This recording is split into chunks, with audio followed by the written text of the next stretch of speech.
Welcome back to Live Now from Fox. I'm your host, Anna Marsick. We are just 1 week away from President Trump's visit to China. I spoke with the former chief economist at the State Department about that upcoming visit. Take a listen.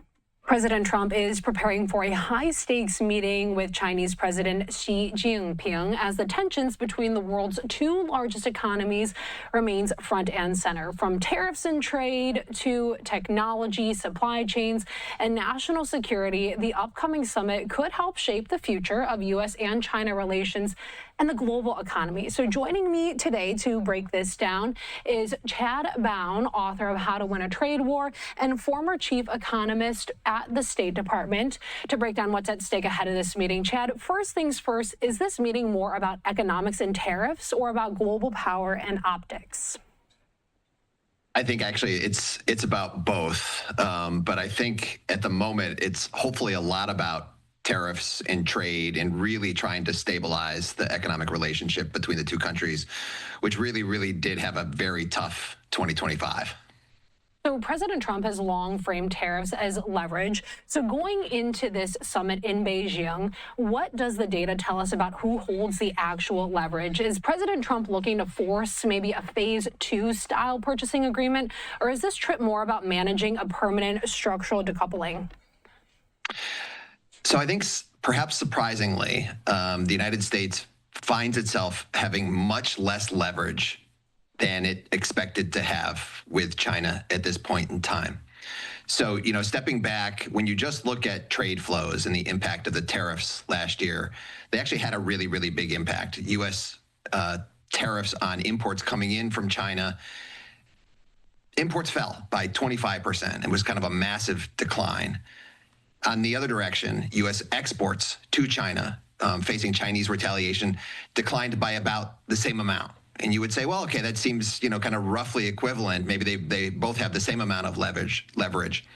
But what really changed last year was not China's use of tariffs, but it was its use of other policies, its use of export restrictions on things like rare earths and permanent magnets and low-end semiconductors. These are things that most Americans don't know anything about and don't need to know anything about, but they're essential inputs that go into automotive supply chains. And when China stopped selling these things to the United States, China's the global supplier of these things, the American auto industry almost had to nearly shut down.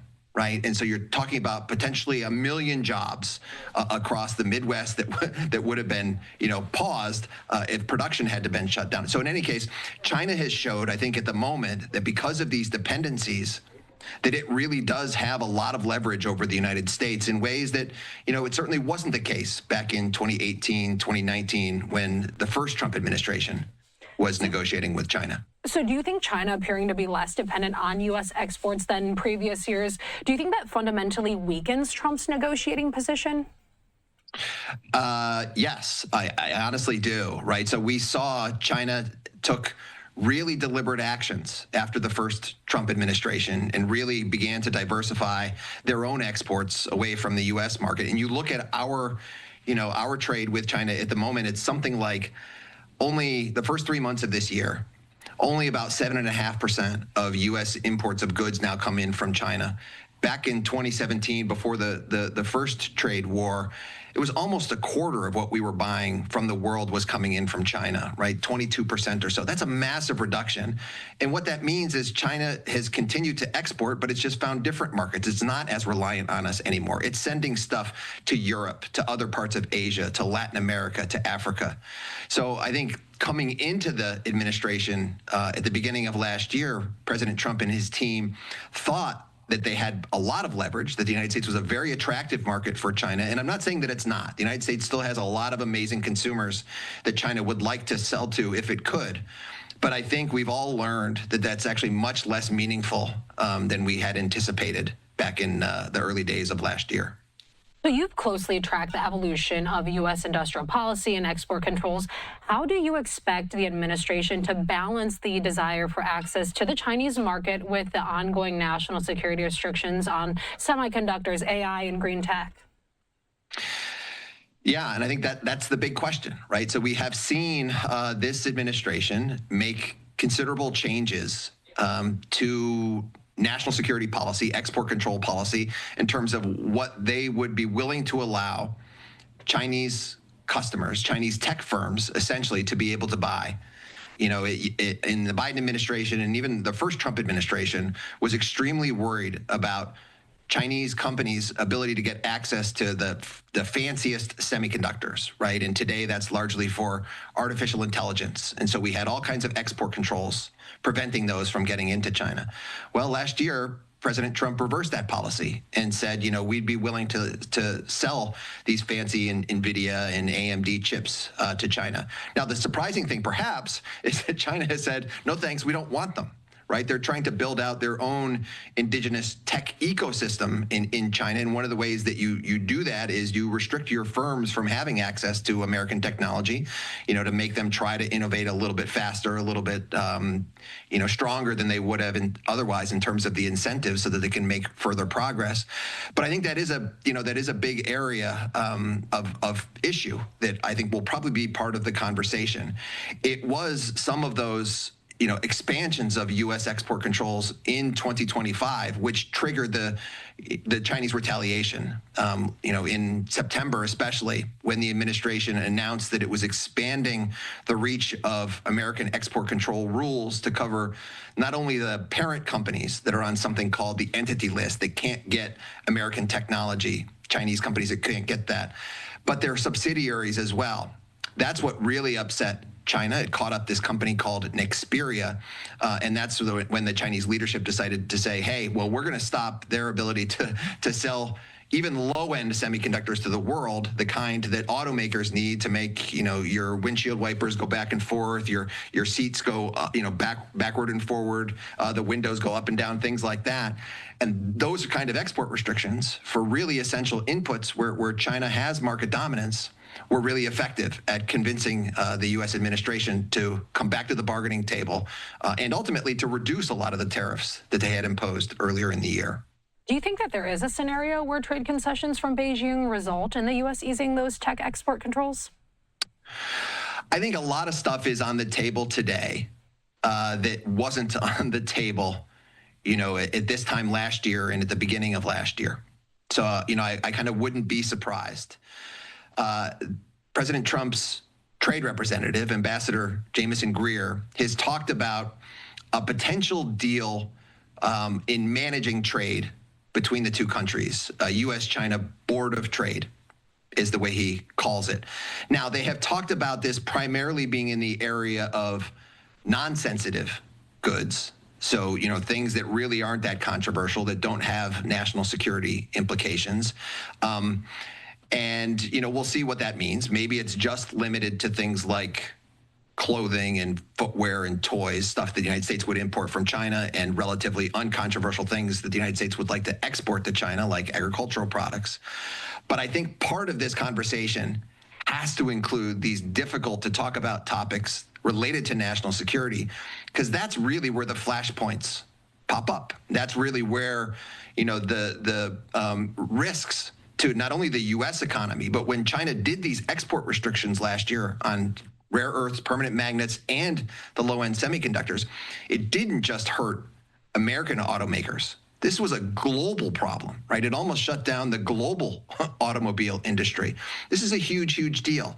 And I think the leaders have to talk about that, right? This is incumbent on them to get to resolution on these really difficult to discuss issues, because it's the American economy and it's really the global economy that stands to suffer if those sort of mishaps happen again. So during the 2018 to 2019 trade war, we saw China respond with highly targeted, proportionate retaliation, particularly against U.S. agriculture. So given the economic climate in China today, do you expect President Xi Jinping to use the same playbook, or has Beijing's retaliatory strategy evolved? Well, I think it's evolved, and they've done both, right? So when you look at the data, I mentioned how China's retaliation last year had caused U.S. exports to suffer. Nowhere was that felt more than in the American farm sector, just like it was in 2018 and 2019. So, it's roughly 1 in 3 rows of soybeans in the United States that are planted in any given year are really destined for export to China. That's how important the Chinese market is for the American farmer. So sorry, go ahead.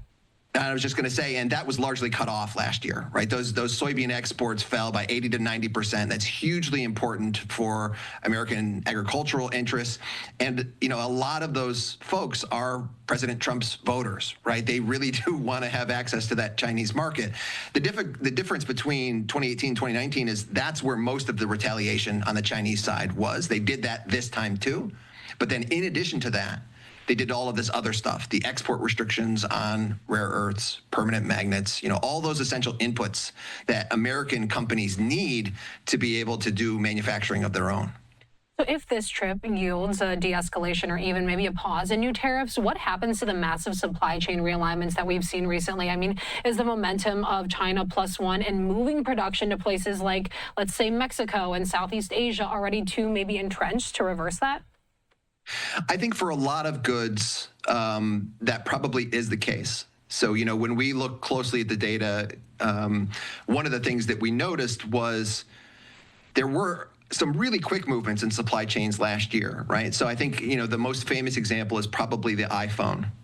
The iPhone was not hit with tariffs in the first Trump administration of 2018, 2019. It was left off all of the lists. And Apple still continued to supply the U.S. market, from its supply chain base in China. But what they did was they built a second supply chain in India, right, just in case. And so when the tariffs went on China at the beginning of last year, February of March, suddenly 20% tariffs were applied to everything. The iPhone was no longer exempted. Apple was ready. Right, and they pivoted, and they were able to source iPhones for the U.S. market from India instead. Now, could they switch back if there were a permanent truce? They've got both these supply chains set up. It's possible, right? I'm not going to rule that kind of thing out, but I think so. For some industries, some products, you could see that for the companies that have built, a China plus one, they still have their existing Chinese supply chains. They just have this other one as well. But for some of these supply chains, the movements are probably permanent. And you're probably not likely to see things go back, especially because it's not as if even after this meeting, things are going to go back to the way they were in, 2015 or 2016. The world is permanently different between these two countries. And I think, a lot of companies, most companies now recognize that. Would you say tariffs actually punish China, or do you think they ultimately maybe function more like a tax on American consumers and businesses? I think they do both. Certainly, the tax ultimately does, it's paid by the importer at the border in the United States, and oftentimes they then pass along the cost of that tax to whoever they're selling the good next in the United States, whether that's a retail company, and then the retail company is perhaps raising the price on to the American consumer. So there is some of that. But ultimately, it may be that fewer of these things get bought in the United States because of these now higher prices. And that means suffering on the Chinese side as well. So I think everybody loses, in some sense from this. It's not as if there are, clear winners and clear losers. There's just a lot of suffering to go around. But, I think on the Chinese side, what they have found is there are alternative markets out there for their goods. Right? It's perhaps easier to find if you're shut out of the United States market, shut out of the American consumers, to go find new consumers, perhaps in Europe, other parts of Asia. Whereas if you're an American company and you're really reliant on inputs coming in from China, these weird things, permanent magnets or semiconductors, and you're cut off from those, because China's a dominant supplier, there are no alternatives, right? So it's a much bigger pain in those instances than in the cases where you're shut out of a market because of slightly higher tariffs. So President Trump has historically favored bilateral deals and expressed deep skepticism toward the WTO. If the U.S. and China, let's say, strike a major bilateral agreement during this visit, what are the collateral effects on the rest of the world and the rules-based trading system? I mean, are we officially in a world of managed trade, would you say? I think we are heading into a world of managed trade. That does seem to be the preference of the U.S. administration. I think part of that, though, is in recognition of the Chinese economic system, right? It's not as if China is a market economy itself. There's a lot of government intervention, whether it's the state-owned enterprises that are everywhere within China, in its banking sector, energy, steel, really across the board, or the sorts of industrial policies that it uses. Right? It's very much a state-centric economy, and so managing trade with China differently than how we have done it in the past from the United States' side may be required just because the nature of the Chinese economy is different from ours. Now, is that completely inconsistent with the World Trade Organization and its rules? Perhaps not. But I think they would need to be adjusted to accommodate that. And we're really not in a space now because the WTO is a consensus-driven organization where you get all 160-something members together and negotiate new rules. So I don't think we're in a place where we're going to fix those kinds of issues relatively soon. But that being said, a deal that really does provide a floor to the underlying trade relationship between these two countries, I think would potentially be beneficial. It really was escalatory last year and really did put parts of certainly the U.S. economy, but the economy of other countries as well, at risk for serious crisis. And so I think having the two leaders engage, talk about hopefully some of the really serious issues between the two countries, and establish a way to keep that communication consistent over time, to talk more, I think will be a positive sign, even if it doesn't lead to a new set of rules-based international trade. So having served as the chief economist at the State Department and now analyzing these policies from the outside, what's the one blind spot that you think markets or maybe even the media have when forecasting the outcome of this specific trip?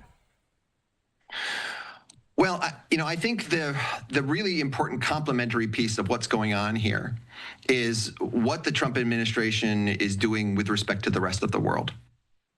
And, so we had the tariffs that were struck down by the Supreme Court in February, all the tariffs that were imposed last year.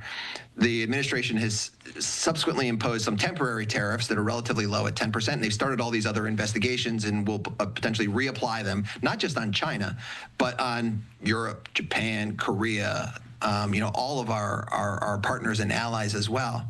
But the challenge is really to deal with the China problem, the China challenge in the trading system. It's not something the United States can tackle on its own. Whether it's trying to find new sources of rare earths and critical minerals and permanent magnets, or finding more secure supply chains for your semiconductors, the United States really needs to work with its partner countries out there, Europe and Japan and Korea and countries like that.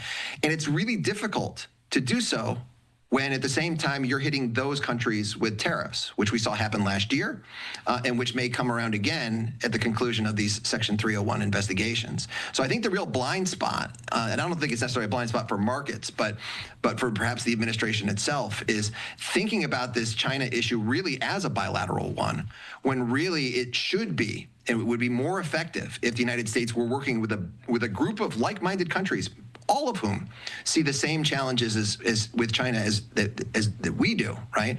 And to try to figure out a way to work together on these challenges rather than sort of the divide and conquer approach that they've adopted so far. Awesome, Chad Bown. Thank you so much for your expertise. We really appreciate it here on Live Now from Fox.